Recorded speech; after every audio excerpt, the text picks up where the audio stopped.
if you think about this data side of it and the analytical side of it, maybe we would need to propose that there is a new role in this context missing.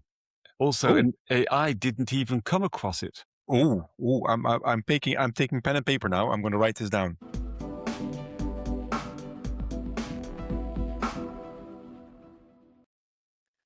Ladies and gentlemen, welcome to another episode of the BPM 360 podcast. My name's Caspar, your host, and with me is, as always, and I'm very happy that he is, my man Russell. How are you? I'm awake. I'm fine. Yes. That's but absolutely. Well, just for the audience, the last time we had an evening session, it's evening now for this recording. True. I completely overslept. So I had a back-to-back meetings all day. And then all of a sudden I woke up at 10 o'clock. I was going, oh my God, there was something on and I saw my WhatsApp. But, lessons learned. Caspar called me. Yeah. Yes, I was on the sofa just chilling. My son had come back from sport. He's 40 years old, but he still likes watching Ninjago. I mean, that just goes to show that some kids don't change. Okay. Do they? Which is quite nice. So I was hanging there, said Caspar rang, and I went, "Oh yeah, that's it." But no, so I'm really happy that you dragged me into this, and I'm looking forward to the next session. So I would say let's get cracking. Yes, let's do that. And this episode is going to be part number 4 in our mini series around the most important BPM rules. And in the last one, which I think got a lot of attention, we talked about the change management lead. And today, our role of the topic is the process mining and analysis specialist. Yeah, not sure if the listener's going to hear you whistling on the screen, but yeah, this is going to be an interesting one. So let me, like we did last time, let me give you a rundown of what AI thinks this role should be, and what kind of characteristics it should have, right? Okay. So it says, during implementation, this person uses data and tooling to create an evidence-based picture of how processes actually run, as opposed to how people think they run, which is already it's a good summary. And then the character traits that AI attaches to a process mining analyst specialist is analytical curiosity and independence of judgment. They must be willing to surface uncomfortable truth in the data and defend their findings against pushback. We'll get into the details in a second. So, last part. What is the required experience that we think?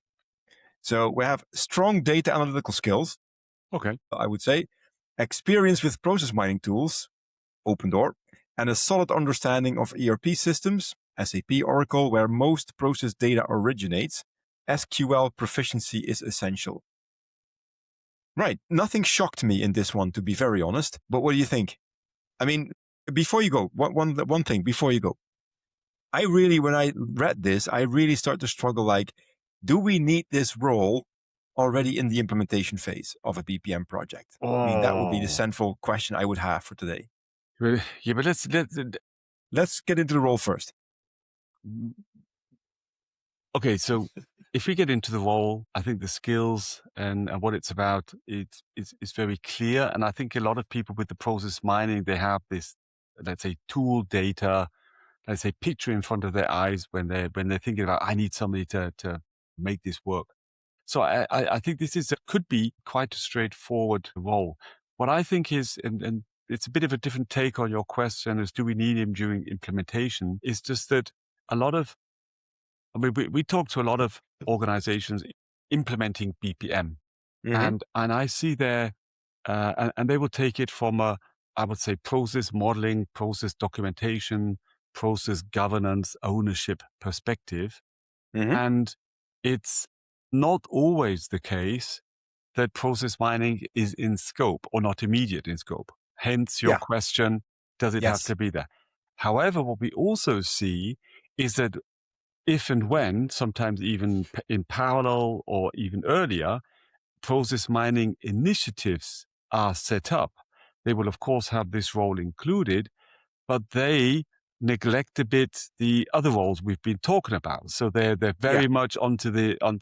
What I like about now this list of roles is that we have let's say a comprehensive set of BPM roles that also just support the message. When you set up a BPM organization and that's coming out to this role, you would be crazy not to already pre-think this role in your BPM organization.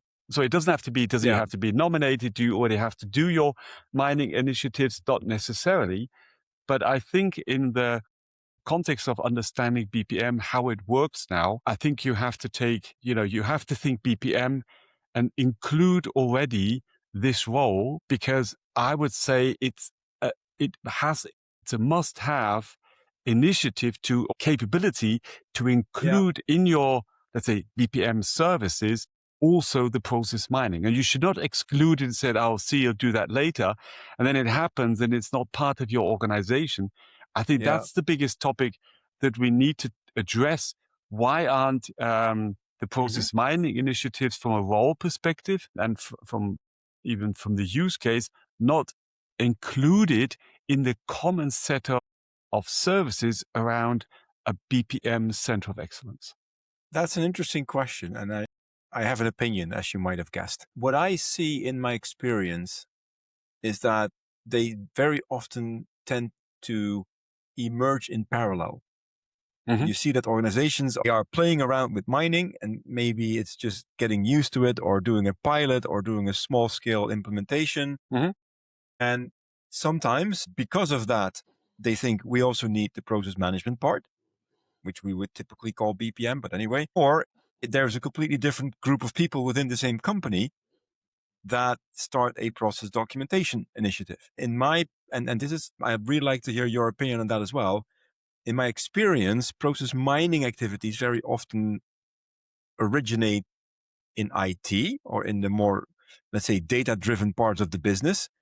And the process documentation efforts more often than not come from a more, let's say, compliance, quality management type of initiatives. So in other words, they don't originate from the same place in the organization. And that's why they sometimes exist in parallel. Do you recognize that? Absolutely. That's the common pattern I would see. And and that's I would say that's common practice, not best practice. No, but so interestingly, at the moment that you bring them together, very often you step away from the term process management.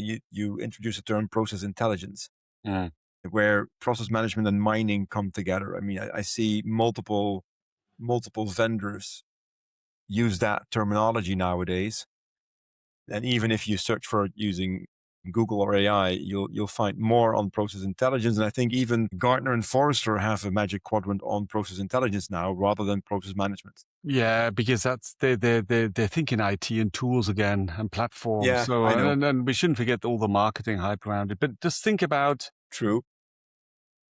children, the old days, many decades ago.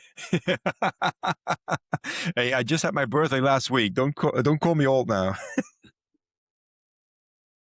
I was just thinking about this. I'd have to get this slide out. But do you know what? We need to get some really old slides out. And actually, on that note, I heard that Matthias Kirchmar actually passed away, which is that's super sad. Such a terrible thing. I always saw him as an icon because he was, like in Idea Share times, when he went to Accenture, they had a long history. There was always like this person where he said, he's way beyond what we're thinking or doing. But I did find out he's only 6 years older than me, or he was only 6 years older than me. So that's super spooky. So talking about the old times, of course. I still, and I think that he would have been involved with Professor Scher, putting together some of their thoughts around process management, as I said, many decades ago. And that's why just some of these old Idea Share slides with the life cycle come to my mind.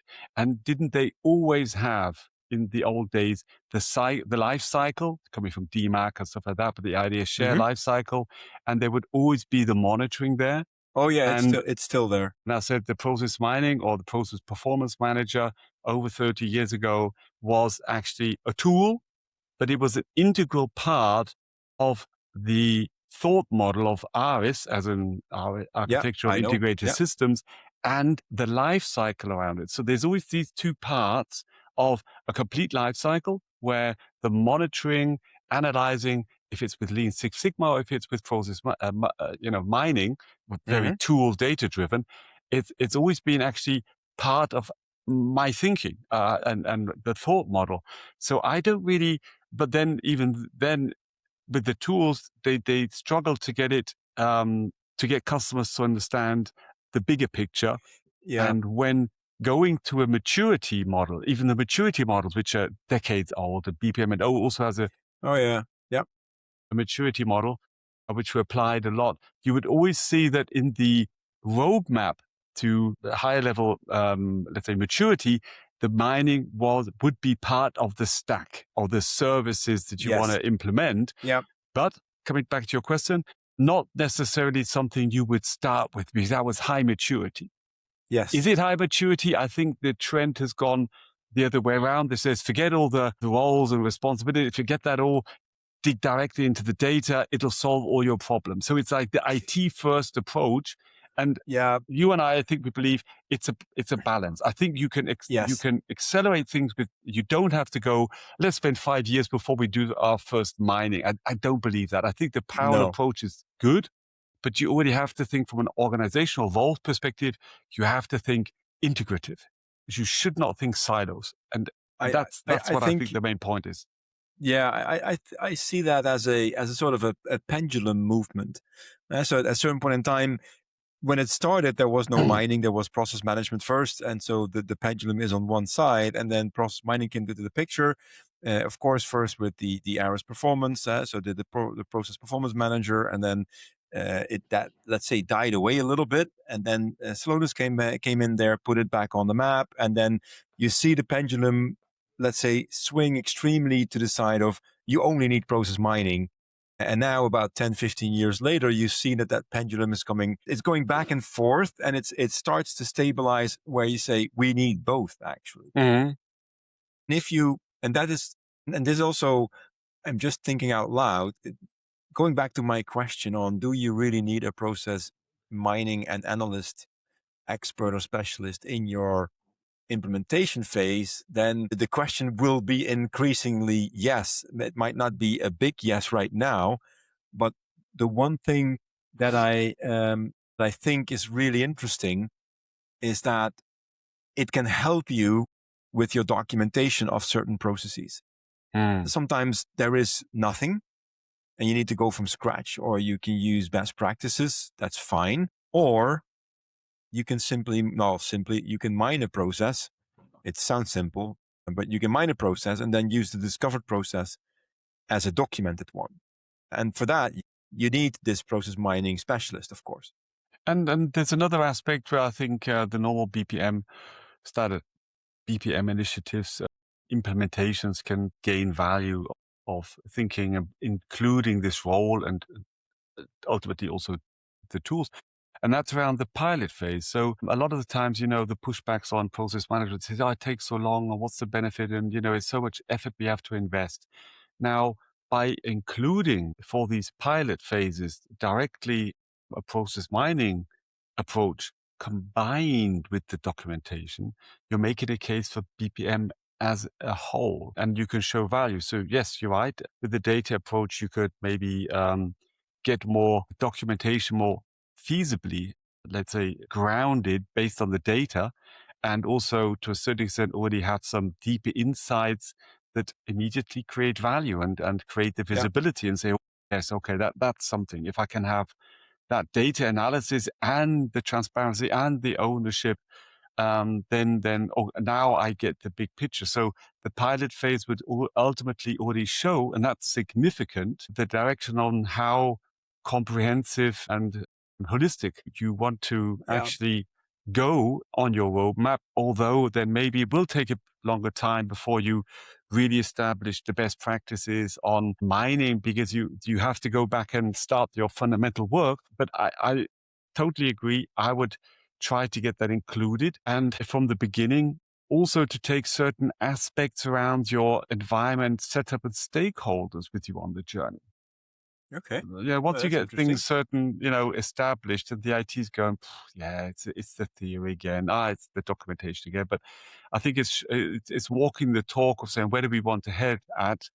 And we're thinking bigger, we're thinking holistic, Mhm. and getting that set up. Yeah. Okay. Yeah. Go ahead.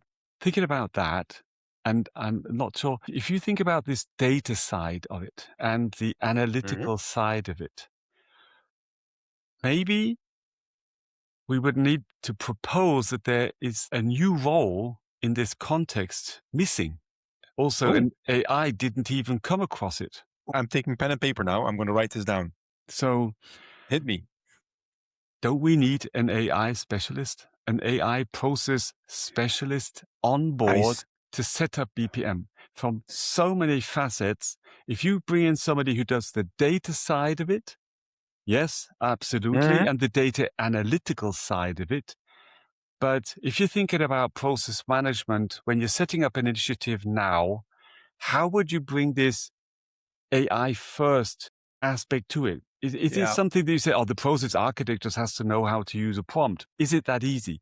Or do you Yeah. need to have a special skill on board to say the process of process management has to be done smart, intelligent, AI driven? But also we have to foresee the strategy, the AI strategy, and bring this into one of the key services around process management center of excellence and have this included as a role. When you're talking also about process data and analytics around the Yeah. mining Yeah. stack, wouldn't you have to do something similar with AI? So, man, you just opened a can of worms. I so hoped we could do an episode without using the word AI, but I mean, Yeah, 2026, fat chance that that's going to happen. But I mean, it's a valid point, Russell. The interesting thing here is that at the moment that you want to run AI, and I always make a distinction between, are we doing AI for BPM or are we doing BPM for AI? Because those are two different use cases. Yep. But let's assume that we're doing AI for BPM first. So we're in this BPM implementation project. We are already at a certain, let's say, maturity stage where we realize that we need a process mining specialist because we want to already learn from what the company actually has been doing in their ERP systems and other systems that you can connect to. That data combined with what you've documented as your, I call them should be processes, is ultimately the guardrails for your AI. So also AI might be really capable in analyzing the data that you get, because let's not forget, process mining typically works on quite humongous amounts of data. There's a lot there. So just imagine, and I'll give you an example, not of the AI part, but just of the volume around mining. So back in 2016, 2017, I was managing a center of excellence at the company I worked for, and I had this one guy, Mark. He was really great with the tooling side, but also he understood processes, and he was my process mining specialist and my methodology owner, and he did a lot of stuff. And we were looking into plant maintenance. So the maintenance of your production plants. And the original pushback was like, yeah, we are special. We had 100 sites with 100 plants. They said, yeah, we're special. So what are you mining? And then we mined the plant maintenance process, which in SAP terms on a high level is exactly the same for every plant. It's the standard thing. Like I have preventative maintenance. Maybe I need to purchase some spare parts or indirect materials, whatever. I do a work order. It's technical complete at the end, and we're off to the races. And so we just pushed through, and we mined 8 different ERP systems, getting to 108 plants in a single dashboard. And you know what happened? Everybody started comparing each other to each other, and they said, why are we taking so long to do this while they do it much quicker? And that kind of analysis then took a lot of manual work. I think that kind of analysis now would be a walk in the park for an AI Yeah. agent. But you need to have the mining data in there. Well, If you want to take your BPM project to that kind of level, I agree with you. You need an AI specialist or process specialist, whatever you want to call the role. Mm. Yeah, and I don't think it's so simple to say, yeah, everybody has to be educated in AI anyway, so it's going to fall from heaven. That would be like saying everybody has to be able to do process mining or SQL or Yeah, whatever. And no, no, no. it's not that easy. You would need certain, like an architect, and I totally agree. An initiative for BPM in the year 2026. That's the point. Yeah, yeah, We're talking that's about where we this are. year is that you have to pre-think AI for BPM and BPM for AI. You have to think it in both terms and take that into consideration. Now, the BPM for AI, I'm fine to say that that's something we as normal process management experts or, like Yeah, you are. You're an expert. Come on. foresee that we should embrace that this use case or this impact on our organization, this potential for change and optimization is something we need to embrace and have to think about how we can help organizations transform with AI in an orderly fashion and make the Yeah, best out of it. With all the guardrails we need. So I learned to Jan, love him, yeah, the way he was talking about, embracing regulations and seeing it as a chance to make sure that no stupid things happen. I really love it, and that's what process management does. On the one hand, it helps scale, it helps with transparency, it helps with ownership, but it also helps with giving guidance on compliance and on change. So that's something I would say you don't need a dedicated role. That's something hmm where I think every process manager and head of center of excellence or whatever role there is there, everybody has to start digging into how we're going to make this happen and how can process management help AI happen in a company, period. yeah, Now, the other side round, when you're thinking about how can I use AI cleverly to analyze data from process mining, how can I use it to evaluate processes also from, let's say, from unstructured documents, from interviews with people to make it more accessible and more efficient in managing it in a total. I think that's something where there needs to be somebody who has a special capability and skill around using AIs and implementing them in a context of such programs. So, and it's nothing that's just going to fall out of the box of a tool as a capability. Oh, look, this tool can you can prompt it and it creates a BPMN. That's falling too short. It's not yeah. agentic. We have to go think that. But True. maybe we will take that to a different time and onto a different level. But coming back to the process analyst, I was intrigued to see. So there was this one skill he has to be able to do SQL, and I was going, wow, that's crazy. Now, the question Why is that is, crazy? well, I would say I've done now process intelligence with process mining, process performance manager you Yeah, know, yeah. that 30 years ago. There was a lot of SQL involved there. Well, no, actually, the tool set for creating adapters and the process fragments, it was maybe on the real bottom level, but there was a good tool set there. Signavio, absolutely, it's all SQL. Yeah, but They even call it in Signal, but it's yeah, SQL. yeah, SQL plus that I personally, but I would say hopefully AI will start writing my SQL for me if I put Claude Code on it. He will hmm help me tidy up the SQL there. But I'm a bit sure. shocked that in these days that you're still talking about, relational databases, that they're not well documented, that you're still fumbling around with SQL. It's like, I don't know, with all the tools and capabilities around, and then all of a sudden you open up the hood and you see a big bunch of SQLs, unstructured, undocumented, and you're having to hack your way through, I don't know, 200 lines of SQL code, and because the data format can't be passed in a proper manner, I was going, wow, this reminded me of my Fortran times back at uni. Yeah, but yeah, I hear you, and I feel your pain when you start to talk about Fortran. Blimey, that's a long time ago. But even let's say 2020, when I was working for and with Aris, I was doing internal enablement materials together with one of my teammates who was the real process mining specialist, Roland. And we did these trainings so that our solution architects could better implement the process mining, and they could better do pre-sales on that and that kind of stuff. And believe it or not, but he taught me SQL, and not because, and the reason why he did that is because very often you get very separate data files that you need to stitch together. And SQL is pretty good for that. Maybe that might be not an issue now, but it was an issue then. Wait, but maybe it was then, but in 2025, there's so many, I mean, I can remember Oracle tools. This is now 2002 around, or 2000 around. And they had, that you could read in the whole schemata, and you could visually then also create joins, and you had like a low code approach on creating new SQL, and then they had PLSQL like routines there.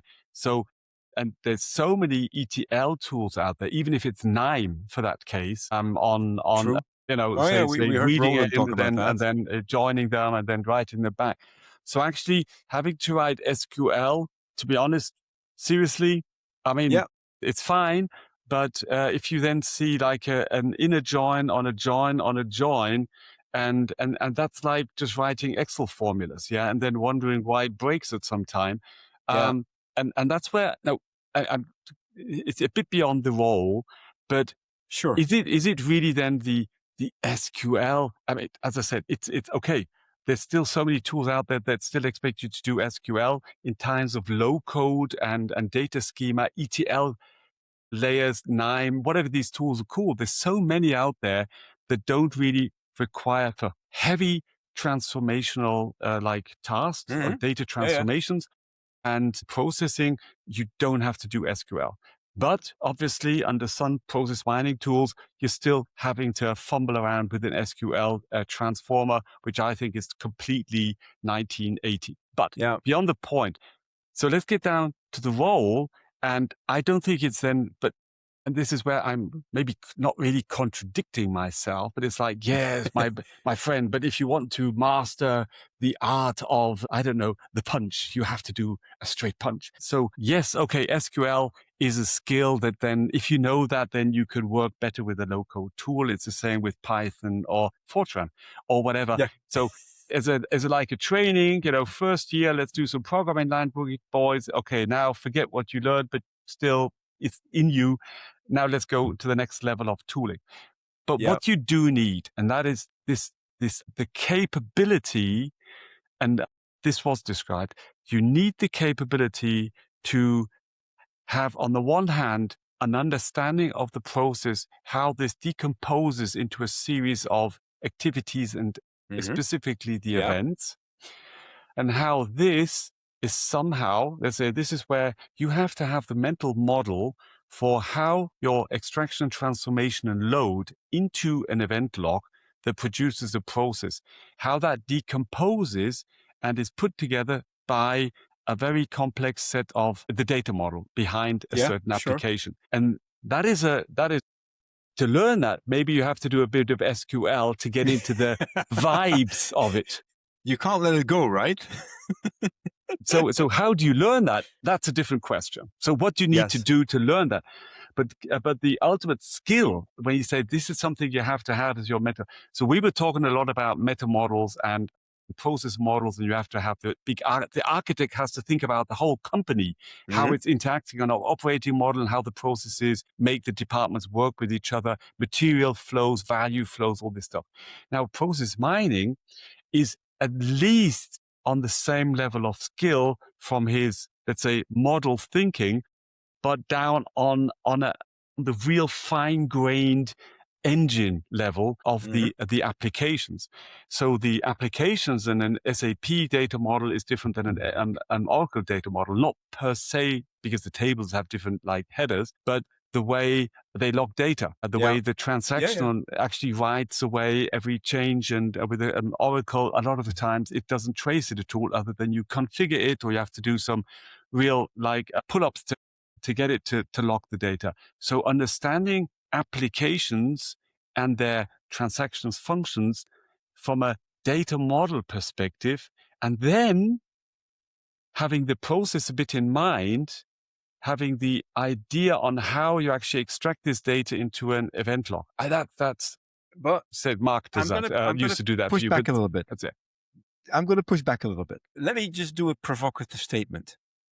I think that a process mining specialist does not need per se to have an in-depth knowledge about its source system, as long as it's communicatively strong enough to talk to an application manager or an application specialist saying, this is the data I need. Where can I find it? I've done loads of POCs on mining, and we actually, and this is a fun one. I did one. It was a POC on a Swedish bank. Okay. So we went there on Monday morning, and on Friday afternoon, we presented the results of a process mining POC of a 4 decades old in-house developed banking application. Okay. Now, I can trust you one thing. Our process mining specialist that I brought with me had no prior knowledge about that, but we knew that we had to get an application expert on board. So we had a person from that bank sitting there going like, what do you need? So, well, how does the process normally look like? Well, it's like step A, B, C, D, E, F, G. Great. Where is the timestamp for activity A logged? It's that table, it's this field. If you can do that exercise, you can build up your process mining analysis. Again, of course, I agree. It helps if your process mining analyst knows that, or maybe even better, if your process mining tool has standard connectors that already have that logic in there.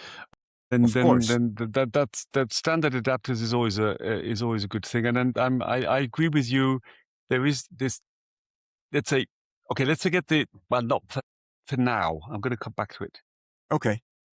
To this very deep level, where I've also been quite frustrated when having to hack my way through to get the data to get together. And I'll give you an example that I thought was traumatizing for me. Here we go. Therapy session time. Yeah, exactly. Process mining therapy session. Yeah. Yeah. So no, but you're right in this dialogue of actually, okay, so how is your process run, and where do I have? Let's say we have the event logs, and making sense of what you actually see in the process mining tool.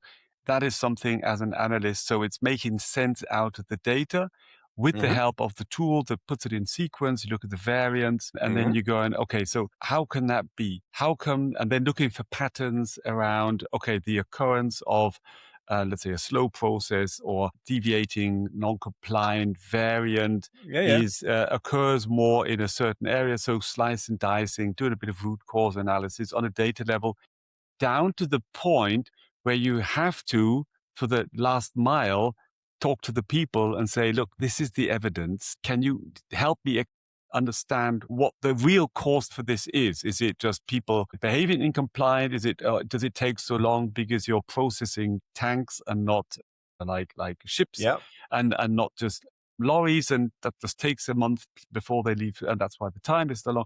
So there is always this connect between data, process, and reality.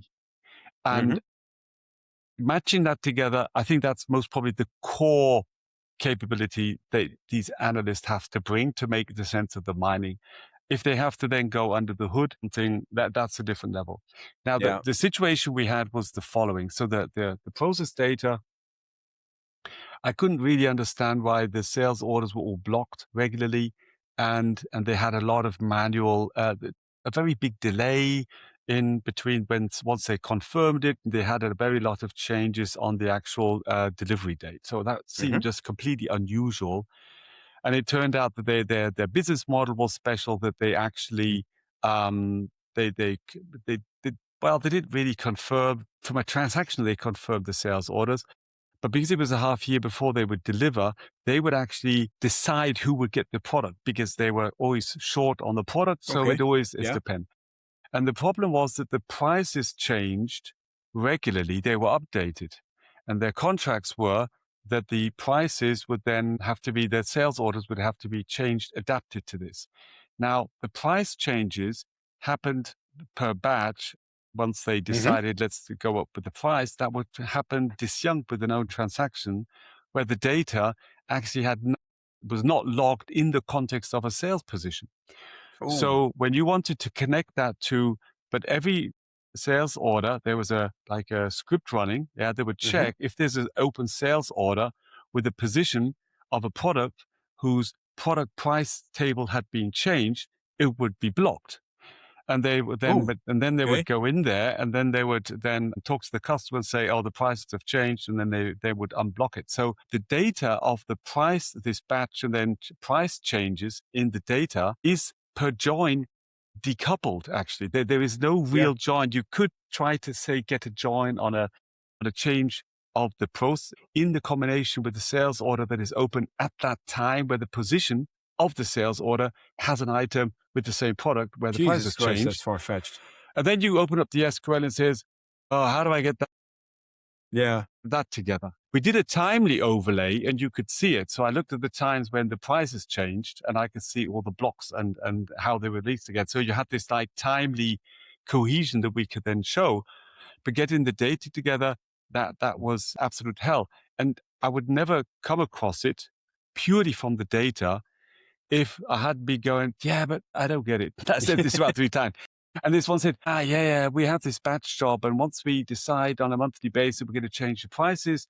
Of course, we have to block the process, sales orders. I said, okay, and how do you get them unblocked again? Well, and I was going, this is so non-best practice. And that's why insights or anything like that would have said, so what the hell are you doing? For their business model, it absolutely made sense. Well, not absolutely, but it partially made some sort of sense. It made sort of sense, I would say. But so I think this is, on the one hand, as a traumatic to say, I could not get that data together. That was a bugger. And on the other hand, though, this dialogue on data, process, and symptom, what you actually see in there, and digging down to how do you really work. The skill you read out at the beginning fit it, because you have to persist on, but the data's saying this. Yeah. We have to get down to understand. And even if it's saying the data is wrong because we're doing wrong data entry or something like that, but you have to be persistent on the data will not give you the final answer. That's one point. No. But the data don't lie typically as well. But you have to go down to the cause of why is the data showing these patterns, and you should not let go until you've got the answer. And even if it's the data is fraudulent or there is something like that, and that's the one skill I would say that really nails it. You have to have that person that is really into that kind of a detective work. But let me tie this together, and then we need to start to wrap this up for today. Let me tie this together. At the moment that you're doing analysis this deep, I reckon you're no longer in the implementation phase of a BPM project. You're in the running business phase. So I come back to my first question. I think we managed to define that you have a use for a process mining specialist in your BPM implementation plan if you want to make use of, let's say, the quicker mining results. If you want to go into these kind of deep analyses, I think you're past the implementation phase, so to speak. Yeah. But I mean, just generally speaking, and we can talk about, and we should have an episode where we do a therapy session, Russell, on our POCs and pilots and programs. I think it will be very amusing for the younger generation out there. And the good thing is we should definitely try to see where were we more traumatized by data, by frustrating data or frustrating people. God, we'll keep that in for another time. Otherwise, we'll be 15 minutes down the line before we know it, and we don't want to put our listeners through that. So, Russell, this was the last role in the implementation phase. So that means that in the next episode of the miniseries, we're going to be looking into more the running business phase. And are we using different roles? And if so, which are they? Having said that, thanks again, Russell. I'm happy that I called you to make sure that you were here. It was a good one today as well. Thank you very much for listening, and catch you next time with the next episode of the BPM 360 podcast. See you then. Cheers. Take care. Bye-bye.